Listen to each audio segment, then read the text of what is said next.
Gloria a Dios. Quiero compartir con ustedes una enseñanza. Hoy va a ser una enseñanza de cuáles son las razones por las cuales nosotros los creyentes creemos en la sanidad de Dios. Porque a veces cuando vamos a ministrar a una persona que está enferma, una persona que está pasando por alguna aflicción, por algún problema, nos chocamos contra no contra una incredulidad que sea injustificada, sino contra una falta de fe por falta del conocimiento en la palabra de Dios. La Biblia dice que la fe es por el oír. Amén. ¿Y el oír qué? El oír la palabra de Dios. Amén. Por lo tanto, el oír la palabra de Dios, cuando nosotros escuchamos el mensaje de la palabra de Dios y lo que Dios tiene para decir acerca de un determinado tema, eso es lo que provoca en nuestro corazón el trabajo del Espíritu Santo para activar la fe que necesitamos para el obrar de Dios. Dios es un caballero y ese es el problema que a veces tenemos también para ministrar a algunas personas. Dios nunca se mete donde no es invitado. Dios no participa a menos que se le pida. Por eso la oración es una necesidad. La razón por la que los creyentes oramos es porque Dios nunca se entromete en la vida de las personas violentamente. A veces, por eso yo soy tan celoso a veces de algunas letras, de algunas canciones que le piden a Dios cosas que Dios no hace. Señor, irrumpe en mi vida. Y no lo hace Dios. Arranca de raíz. No lo hace Dios. Dios no hace eso. O sea, Dios trabaja con nosotros en la medida que nosotros, por medio de la oración, lo habilitamos con humildad a que Él vaya tomando lugar. Y no se mete en ningún área de nuestra vida donde no es invitado a entrar. ¿Me comprende? Había un pastor amigo que decía que a las túnicas del bautismo, veo que los hermanos se visten de blanco cuando se bautizan, él le quería coser bolsillo. Yo digo, ¿por qué? Dice, así por lo menos cuando entregan al Señor le entregan los bolsillos también. Dice, porque Dios no se mete donde vos no lo metés. Y hay áreas de nuestra vida donde nosotros celosamente impedimos la administración de Dios. A veces es la familia, un campo de batalla, donde nosotros la queremos manejar. Bueno, yo soy el que tiene la última palabra. Yo soy el que tiene razón. Mientras haya en una familia una persona que se cree dueño de la verdad y el único que tiene razón, Dios se mantiene al costado. Dice, total, ya tienen a alguien que es la fuente de toda razón y justicia, como dice la Constitución Nacional. ¿Para qué me voy a meter yo? Si acá saben todo.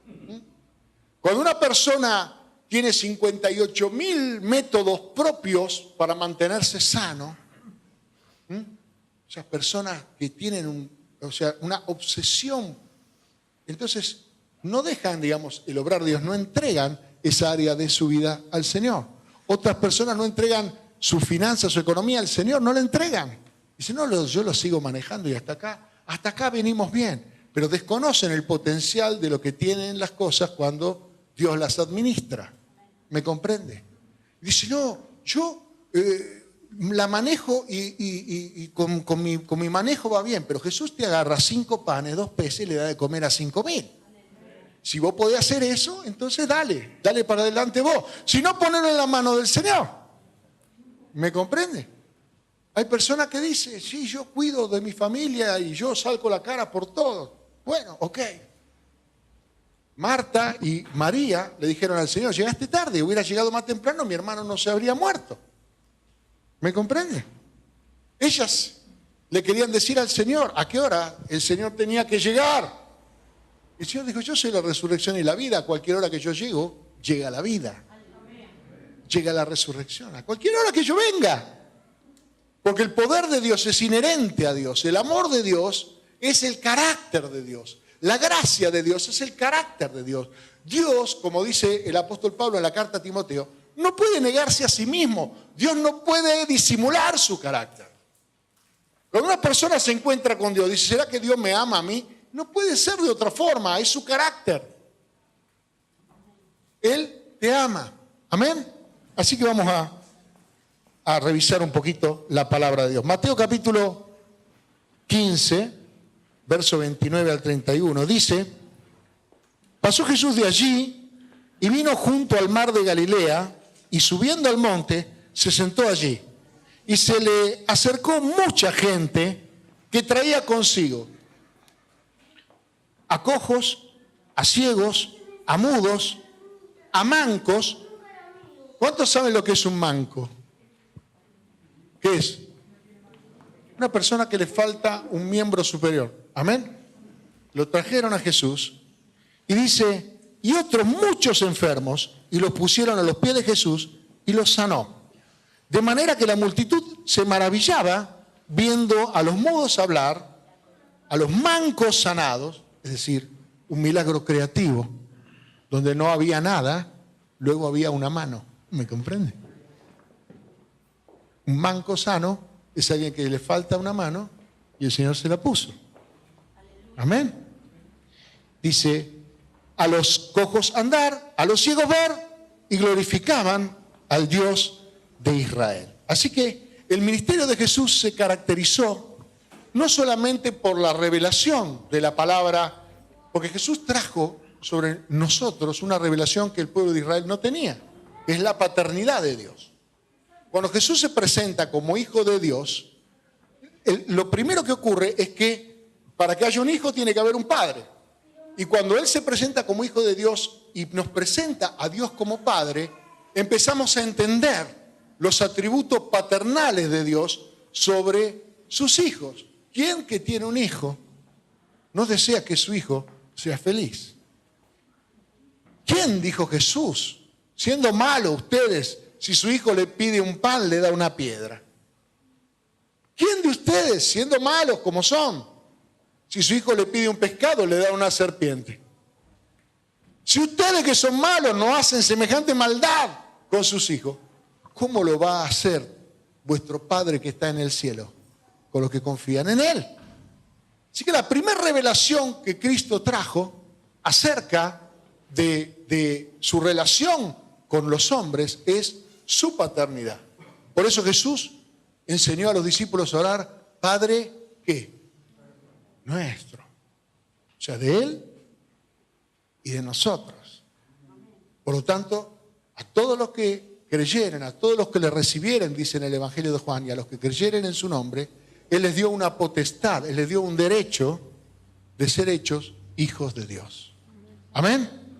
Por lo tanto, una relación como esa demanda por parte de Dios una responsabilidad. Cuando Dios se revela a sí mismo como Padre, Él entonces se revelará como el mejor modelo de Padre que podría existir, como el modelo perfecto de Padre.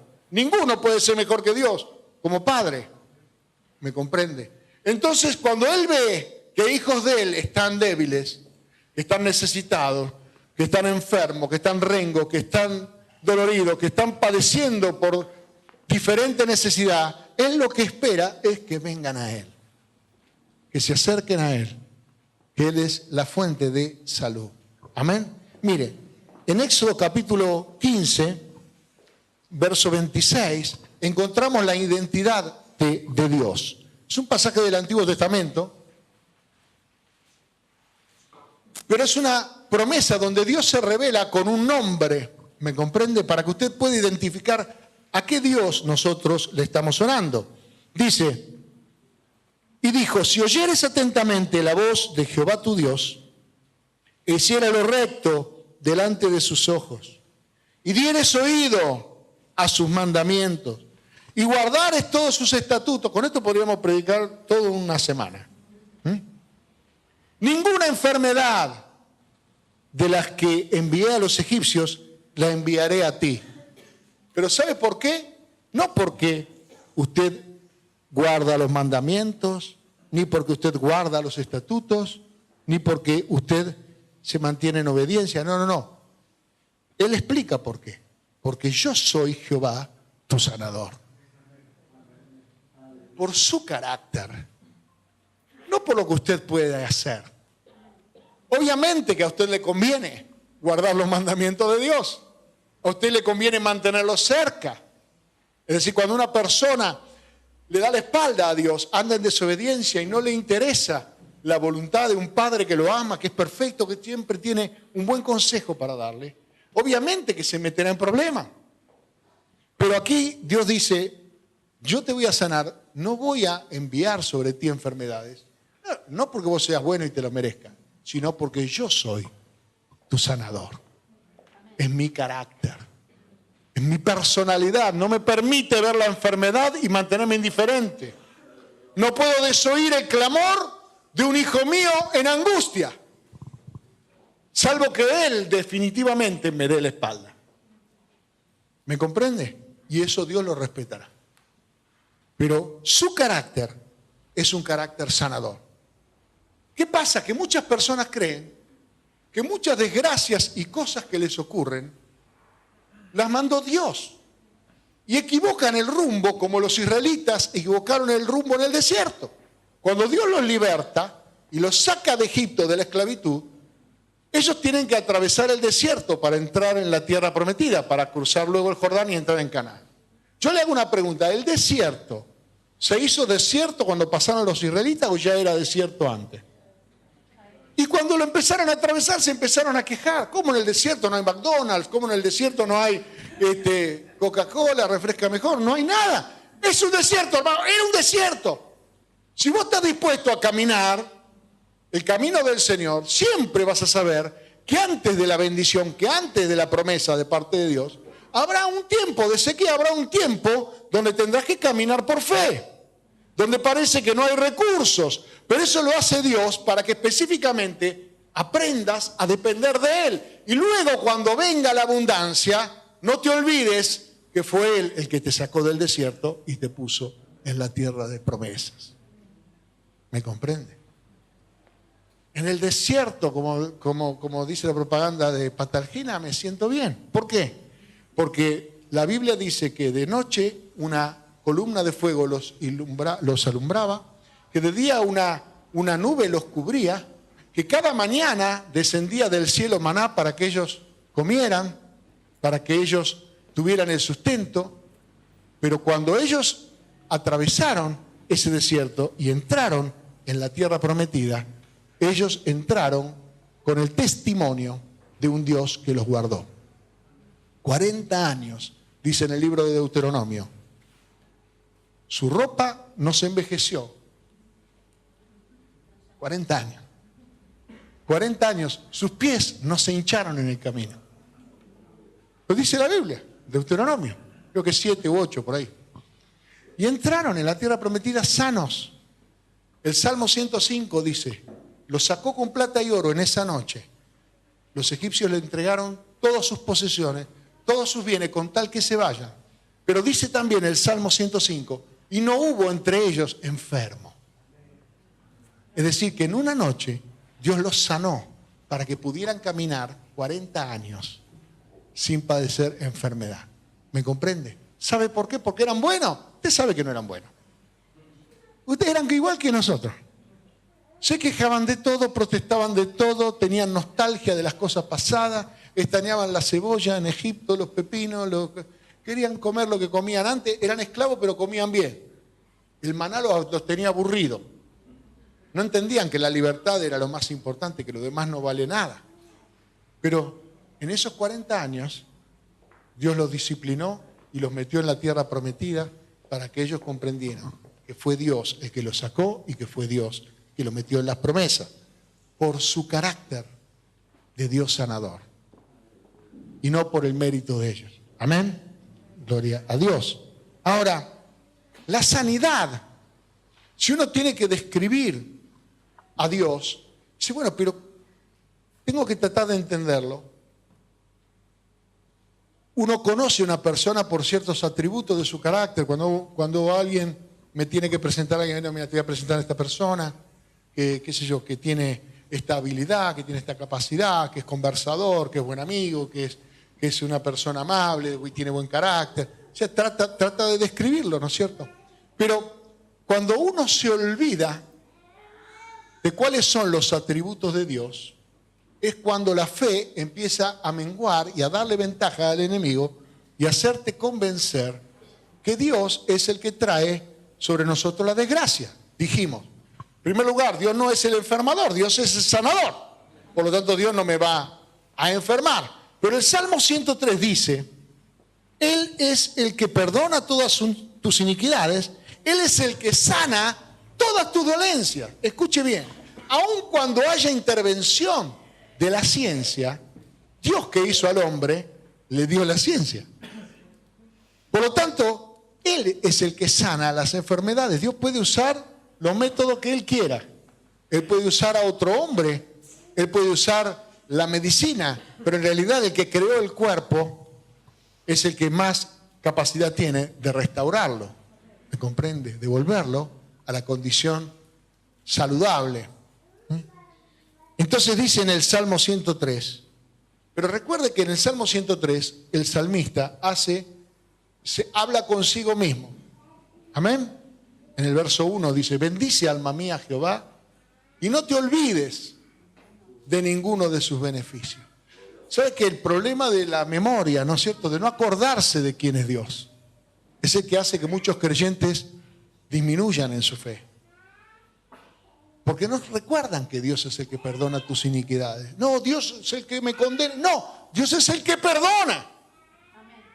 Dios no es el que condena. Dios es el perdonador, no es el condenador. Son nuestros pecados, son nuestras ofensas sin confesar, sin arrepentimiento, las que nos juzgan a nosotros, nos trae condenación, nuestra falta de conocimiento de Dios, nuestra falta de arrepentimiento, porque el arrepentimiento es algo que habilita el perdón de Dios. Mire, yo le hago una pregunta. La Biblia dice en el Evangelio de Juan, capítulo 3, verso 16, de memoria, de tal manera Dios al mundo que envió a su Hijo para que todo aquel que en Él crea no se pierda, sino que tenga vida eterna. Número 1, ¿a quién amó Dios? Al mundo. No dice que amó a los creyentes, no dice que amó a los apóstoles, no dice que amó a los judíos, no dice que amó una provincia determinada, un grupo de personas, una élite. Dios amó al mundo, todo lo que Él creó, Dios lo amó. Entonces, si Dios amó al mundo y envió a su Hijo, es para salvar ¿qué cosa? El mundo. Pero el problema es que hay gente que no cree. Ahora, en el verso 17 dice, Dios no envió a su Hijo a condenar al mundo, sino a que el mundo sea salvo por Él. Dios no envió a su Hijo a condenar al mundo. Cristo no condena. Cristo no te condena. No importa en qué circunstancia estés, Él ya murió por ese pecado. El problema es que nosotros no habilitamos ese perdón al no creer y al no arrepentirnos, o a veces al no humillarnos, al no tener la humildad de reconocer que hemos equivocado el rumbo. Pero sabiendo que Dios es un perdonador por naturaleza, Él es el que perdona tus iniquidades y Él es el que sana todas nuestras dolencias. La fe no es algo que te tenga que costar. La fe es algo que tenés que practicar por medio de la humildad. Porque no hay forma de que el ser humano por sí mismo pueda ponerse a cuenta con Dios. Pero por medio del sacrificio que Cristo hizo en la cruz, todos hemos sido perdonados.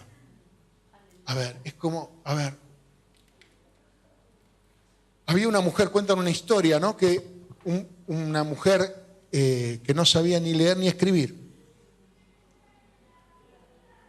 vivía en la pobreza, vivía en la miseria. Y concurría a la iglesia, asistía a los fines de semana. Y antes de morir, cuando ya estaba muy mayor, muy viejita, una mujer hermosa de Dios, el pastor la va a visitar.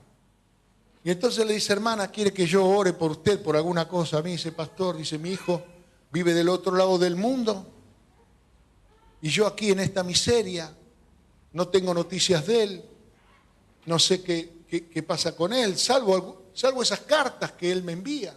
Dice, pero que yo nunca he podido leer, ni sé de qué se trata. Y el pastor dice, pero hermana, usted sabe que yo sé leer. ¿Por qué no acudió a mí? Dijo, bueno, nunca es tarde, dijo la hermana. Tal vez usted pueda leérmelas ahora.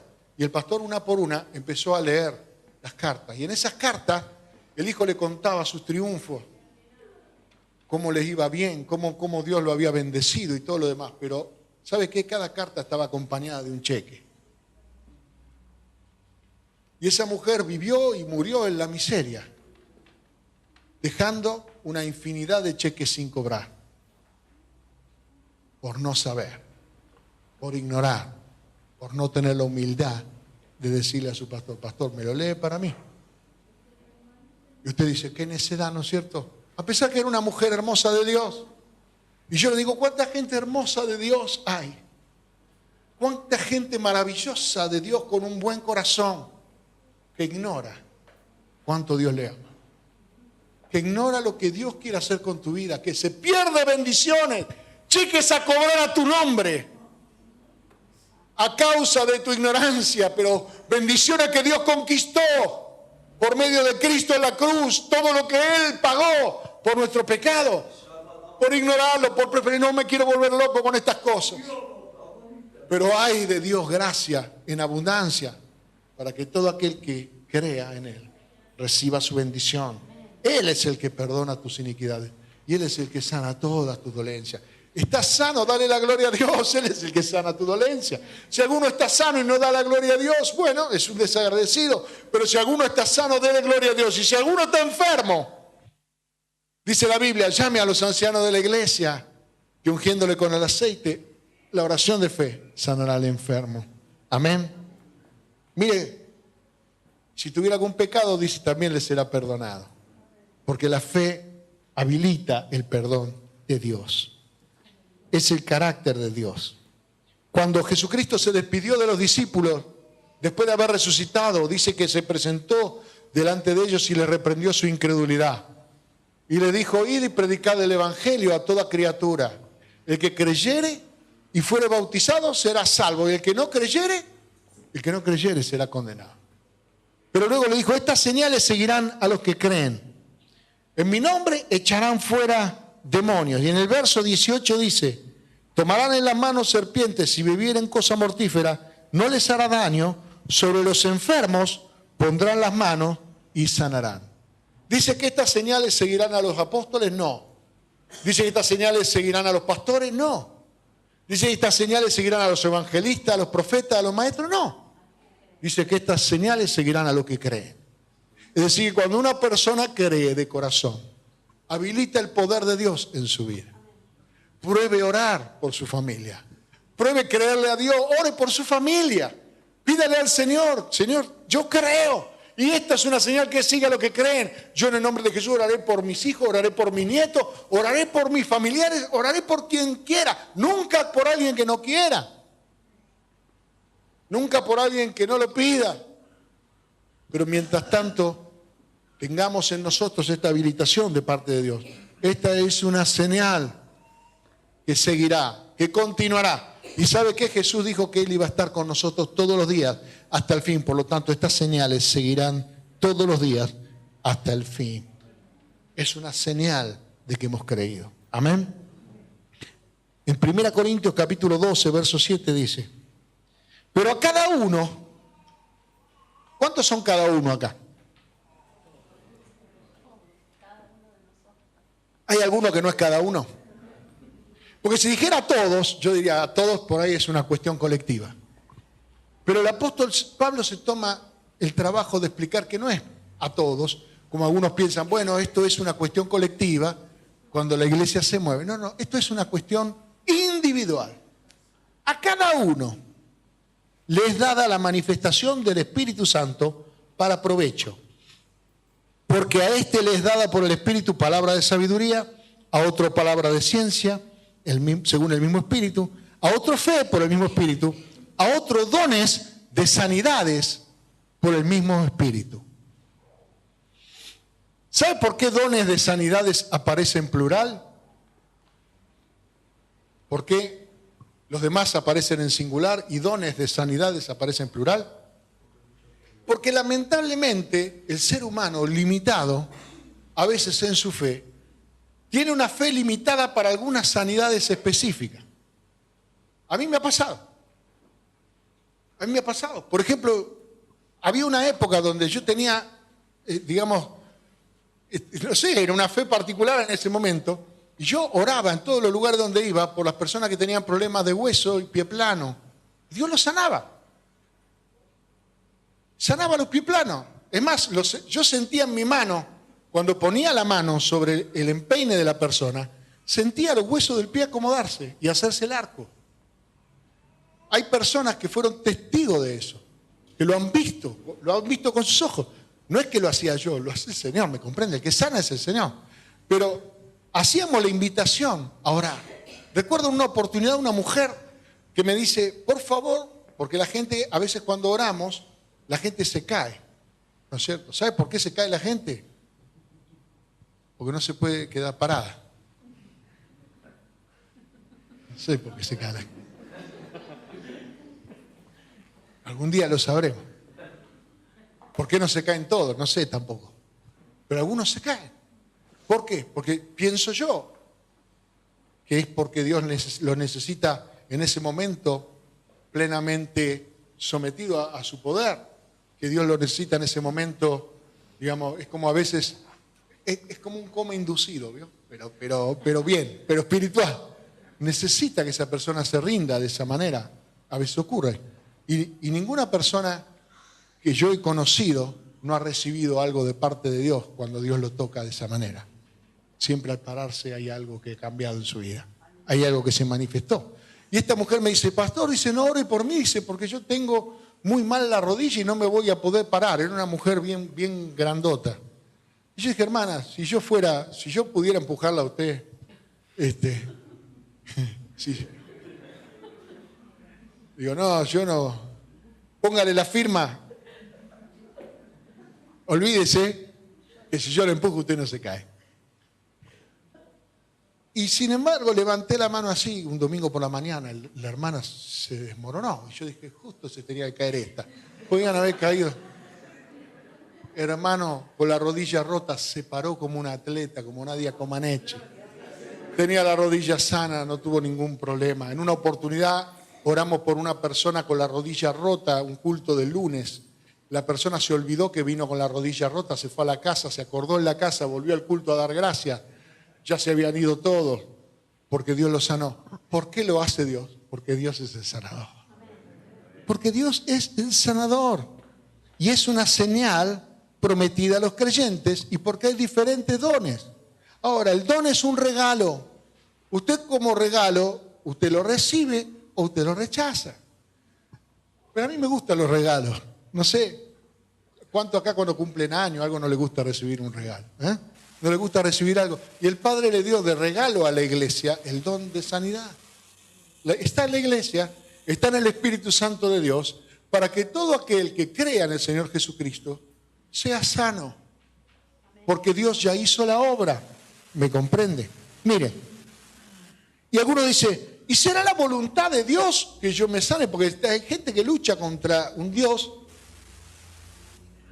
Tienen una imagen de Dios, de un Dios, digamos, arbitrario. Es decir, a este lo sano, a este no, a este me tiene podrido. Y así, como que Dios dice, no, yo los amo a todos, pero a este lo amo más. No es así. Todo es una cuestión de fe. Ahora, yo le hago una pregunta. ¿No nos enseñaron a nosotros a orar? Mateo 6, verso 10. Venga tu reino, hágase tu voluntad. ¿Cómo es en dónde? El Señor Jesucristo nos enseñó a orar que la voluntad del Padre sea hecha aquí en la tierra como es en el cielo. Pregunta, ¿cuántos hospitales hay en el cielo? ¿Cuántos ángeles enfermos usted cree que hay? Rengo, paralítico, ciego, no hay. En la presencia de Dios todo sana. Es más, mire, las cosas no proyectan sombra. En la presencia de Dios no hay sombra de duda ni variación. Todo lo que Dios creó es perfecto y todo se mueve en la perfección de Dios en el cielo, no hay enfermos ni pobres. La pobreza es un invento del hombre, por la injusticia del hombre. Dios es un distribuidor justo, que le da a cada uno lo que necesita. Al que necesita salud, Dios le provee salud. ¿Me comprende? Al que necesita otra cosa, Dios le provee lo que necesita. El tema es si estás acudiendo a Dios. ¿Me comprende? Porque algunas personas van a comer hamburguesa a la estación de servicio. Yo voy a cargar nafta. ¿Quiere comer una buena hamburguesa? Vaya a un restaurante. No mezcle las cosas. Si usted necesita el poder de Dios, vaya a Dios. Vaya directamente a Dios en oración. Busque a Dios directamente. No busque a Dios por medio de alguna carambola o de alguna triangulación extraña. Un santo, una virgen. No lo busque por ese lado, no lo va a encontrar porque Dios no viene de rebote, Dios viene directo. Porque es un padre que trata con un hijo. ¿Qué padre que trata con un hijo le mete al hijo un secretario en el medio? Un intermediario en el medio. La Biblia dice que hay un solo Dios y un solo mediador entre Cristo y los hombres. Jesucristo, hombre. Voy a ir terminando. Así que, ¿es la voluntad de Dios? Sí. Porque Dios quiere que sea como es en el cielo, aquí en la tierra. Yo digo, ¿por qué Dios te haría orar esto si Él no está de acuerdo? ¿Para qué Dios te haría pedir esto si no está de acuerdo? Él está de acuerdo que aquí en la tierra sea como en el cielo. Por eso nos enseña a orar de esa manera. Punto 6. Es una forma en la que Dios manifiesta su gloria. ¿Quiere conocer la gloria del Señor? La gloria del Señor gloria es sinónimo de luz, es sinónimo de algo que brilla, que resplandece, ¿sí? Algo para poder verlo en todo su esplendor o en toda su gloria, usted tiene que poder admirarlo como corresponde.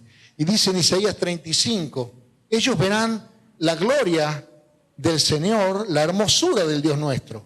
Entonces, ¿qué? Entonces los ojos de los ciegos serán abiertos, los oídos de los sordos se abrirán. Entonces el cojo saltará como un ciervo y cantará la lengua del mudo, porque aguas serán cavadas en el desierto y torrentes en la soledad. Ellos verán la gloria del Dios nuestro. Escúcheme, hermano, yo usé anteojos desde los 4 años. ¿Sí? No veía absolutamente nada. Tenía unos vídeos impresionantes. Dice, pero usted usa anteojos ahora. Sí, tengo 55. Ha pasado mucha agua debajo del puente. A la edad de 34 años hicimos un viaje a la provincia de San Luis a ministrar. Y en una reunión de las que tuvimos un culto en la provincia de San Luis, yo volví a mi casa con dolor de cabeza. Yo dije, Dios en vez de sanarme me enfermó. Digo, estoy a la mano. Empecé a revisar mi vida, a ver si había hecho pecado, a ver qué pasaba. Nada. Y me volví, bueno, y fui al médico. El médico me dijo, no tenés nada, pibe. Imagínese, 34 años. No tenía nada. Fui a un lado, fui al otro. Y uno de los médicos me dice, che, ¿y esos anteojos que tenés? Digo, lo tengo desde los 4 años y yo no veo nada. Me dice, sí, pero por ahí me parece. A ver, sácatelo. Anda al oculista, al oftalmólogo. Fui al oftalmólogo, acá en la Álvarez Jonte y Bahía Blanca, cerca de donde yo vivo ahora. El tipo me dice, ¿desde cuándo hace que usted hace anteojos? De los 4 años. Me dice, sí, pero no necesitaba anteojos. Digo, ¿cómo no necesito anteojos si sé toda la vida anteojos? No sé anteojos hasta los 10 años. O sea, 10 años más. Hasta los 45 años no volví a usar anteojos. Después, con la computadora y con todo lo demás, el desgaste propio de la vista de una persona sana que cumple 50 años, que cumple 40 y pico de años, tuve que volver a usarlo. Pero ¿sabe lo que es esto comparado con lo que yo usaba? Antes los traía para que la gente lo viera, porque era digno de un circo los anteojos que yo usaba. Eran 2 vasos dados vuelta. Pero Dios me sanó. 10 años de mi vida no los usé. ¿Me comprende? Aunque lo había usado desde los 4 años. Dios es un Dios de poder, es un Dios de gracia. Cuando usted cree, Dios obra. A veces Dios, como Padre que es, te sorprende con algún regalo. ¿Me comprende? Y hace algo que ni siquiera vos estabas preparado para recibir. Pero Dios lo hace para demostrarte que es un Padre que te ama y manifestar su gloria. Y termino con esto. ¿Por qué razón Dios sanará a todas las personas que creen en Él? Usted dice, porque, claro, Dios en este momento, cuando vos venís y te ve que vos crees, entonces, no. ¿Sabe por qué? Porque ya lo hizo. En tu cuenta de fe, cuando la Biblia dice que hemos sido bendecidos con toda bendición espiritual en los lugares celestiales en Cristo, una de las bendiciones espirituales con las que hemos sido bendecidos es la sanidad. Ha sido bendecido con toda bendición espiritual en los lugares celestiales en Cristo. Eso dice la Biblia, está en el pasado. Amén. Pero luego dice la Biblia, en Isaías 53, ciertamente llevó Él nuestras enfermedades. Él se las cargó en sí mismo. Dice, y Él sufrió nuestros dolores, y nosotros lo tuvimos por azotado, por herido de Dios y abatido, mas Él herido fue por nuestras rebeliones, molido por nuestros pecados, el castigo de nuestra paz fue sobre Él, y por sus llagas fuimos nosotros curados. ¿Cuándo fue usted perdonado del pecado? El día que me arrepentí. No. Usted fue perdonado cuando Cristo murió en la cruz. Ese día se libró el cheque a su favor. Cuando usted se arrepintió, lo cobró. Pero el perdón de Dios se emitió desde la cruz el día que Cristo derramó su sangre. Consumado es. Está hecho. Lo único que tenés que hacer es presentarte delante de Dios con fe a recibir lo que Él ya conquistó. Podemos creer en el perdón de los pecados. Podemos creer en la salvación. Creemos en el cielo, creemos en la vida eterna. Pero la Biblia dice que también cuando Él en la cruz fue crucificado, cargó con nuestras enfermedades. Porque Él no vino a redimir solamente nuestra alma, sino Él vino a redimir al hombre, espíritu, alma y cuerpo. Él pagó el precio integral. Mire, en cada cosa que Jesús cargó sobre sí mismo, pagó nuestro precio. Jesucristo fue traicionado por sus amigos para hacernos fiel. Jesucristo fue maldecido por sus enemigos para bendecirnos. ¿Me comprende? Y Él padeció dolores en su cuerpo para traer sanidad. Para el Padre, las llagas de Cristo, el sufrimiento en el cuerpo de Cristo, es suficiente sufrimiento para dejar sin efecto todo juicio de enfermedad para toda la humanidad.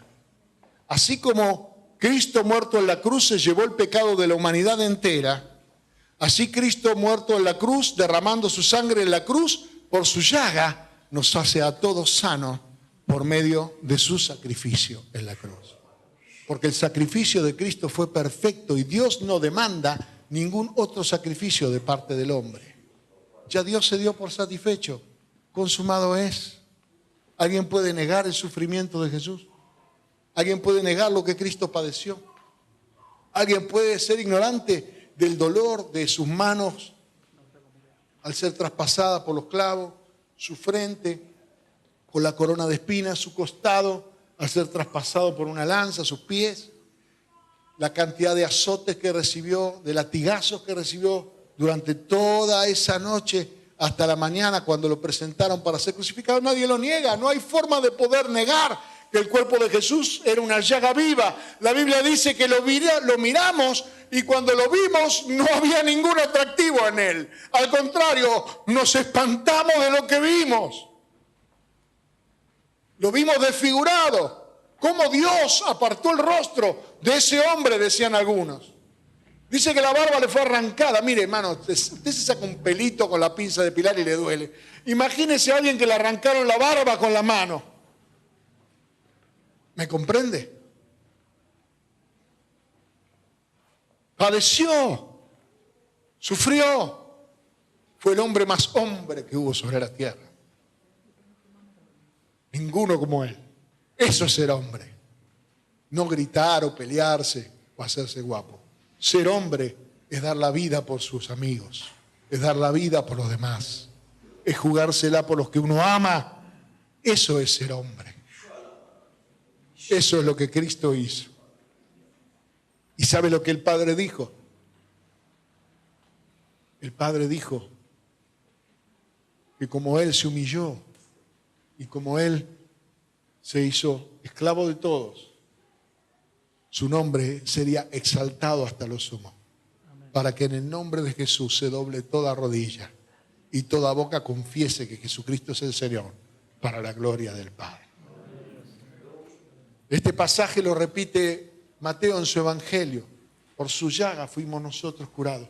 Este pasaje lo repite Pedro en una de sus cartas, la primera de Pedro, capítulo 2, verso 24. Por su llaga fuimos nosotros curados. No solamente es algo del antiguo pacto, es algo que Dios confirma por medio de sus apóstoles, que tiene vigencia hasta el día de hoy. Por eso, hermanos, ¿qué vamos a hacer cuando la enfermedad venga? ¿Qué vamos a hacer cuando venga el dolor, cuando venga la tristeza, cuando venga la amargura, cuando haya alguien sufriendo? ¿Qué vamos a hacer? ¿Nos vamos a lamentar como los que no tienen esperanza o vamos a tomar una posición espiritual de fe? No importa cuál sea el diagnóstico del médico, el diagnóstico del Padre es que por la llaga de Jesucristo fuimos nosotros curados. Por eso cualquiera que esté esperando el obrar de Dios, pídaselo. Reclame el sanador. Abra su boca, tenga fe, tenga confianza que Dios es un Dios que sana todas tus enfermedades, que Él quita todas tus dolencias. Jesús es nuestro sanador y hace todo bien.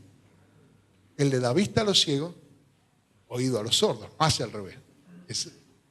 Él a cada uno le da conforme a su necesidad. Así que póngase de pie, vamos a orar al Señor nuestro sanador. Él hace milagros creativos. Él le pone muela al que no tiene muela. Él puede hacer cualquier cosa. Él le estira la pierna al que tiene una pierna más corta que la otra. Le endereza la columna al que la tiene torcida. El Señor saca la artritis, saca la